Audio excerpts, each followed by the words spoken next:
2002년 3월 21일 월튼 온 템즈 지하철역에서 13살의 밀리 도울러라는 소녀가 실종된다. 그녀는 6개월 후 예틀리 히스 숲에서 사망한 상태로 발견되었다. 2003년 2월 마르샤 루이스는 자신의 집 근처에서 둔개의 머리를 맞은 상태로 발견되어 병원으로 이송되었으나 이틀 후 사망하였다. 그녀의 마지막 목격 장소는 버스 정류소였다. 2004년 5월 28일 아이슬워스에서 18살의 케이트 셰디는 길을 건너다 차에 치였다. 차는 바로 도주하였고 이때 입은 부상으로 인해 그녀는 몇 주간 병원 신세를 져야 했다. 2004년 8월 19일 프랑스에서 영국에 놀러온 아멜리 델라그랑주는 머리에 심각한 부상을 입은 상태로 트위크넌 공원에서 발견되었고 병원으로 이송되었으나 그날 밤 사망한다. 이 모두가 한 남자의 소행이었다. 레비 벨필드. 그의 범행은 항상 정류장 근처에서 일어났고 경찰은 그를 버스 정류장 살인마라 불렀다. 1968년에 태어난 그는 평범한 삶을 살았고 10살 때 아버지를 백혈병으로 여인다. 청소년기에는 왕따를 당한 적도 있었으나 이를 잘 극복했고 12살에는 여자친구도 사귀게 되었다. 그러던 여자친구가 어느 날 교살된 상태로 발견된다. 범인은 끝내 잡히지 않았고 경찰은 그를 의심하였지만 별다른 증거는 없었다. 그 뒤로도 그는 인기가 많았고 후에는 5명의 여성을 사귀며 11명의 자녀를 두었다. 공식적인 그의 첫 범행은 1981년 벌인 절도였다. 그는 폭력 성향이 강하였지만 여성들에게 인기가 많았고 추후 그가 살인죄로 체포되었을 때 많은 여성들이 증인으로 나왔다고 한다. 그녀들은 다음과 같이 말하였다. 레비는 처음에는 사랑스러웠고 매력적이었죠. 하지만 시간이 흐르면서 어느 순간 매우 지배적이고 사악해졌어요. 그는 꼭 금발의 여성만 노렸는데 이유는 밝히지 않았다. 한 여자친구는 그의 집 쓰레기통에 버려진 잡지에서 금발 여성들이 나온 페이지만 꾸겨져 있었다고 증언했다.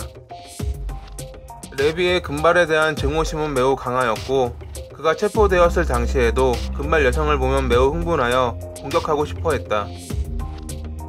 2002년까지 9번의 범행으로 1년간 감옥 생활을 한 그는 석방되자마자 범행 대상을 모색하기 위해 거리를 돌아다녔다.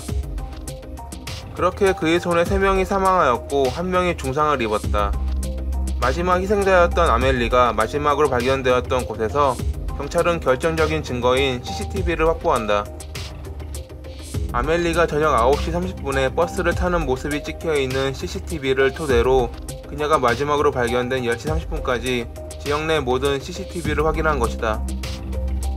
아멜리는 실수로 버스 차고지에서 내려 트위크넌 공원 쪽으로 걸어갔고 반대편에서 지나가던 버스 CCTV에 그녀가 10시에 도로를 걸어가는 모습이 확인되었다.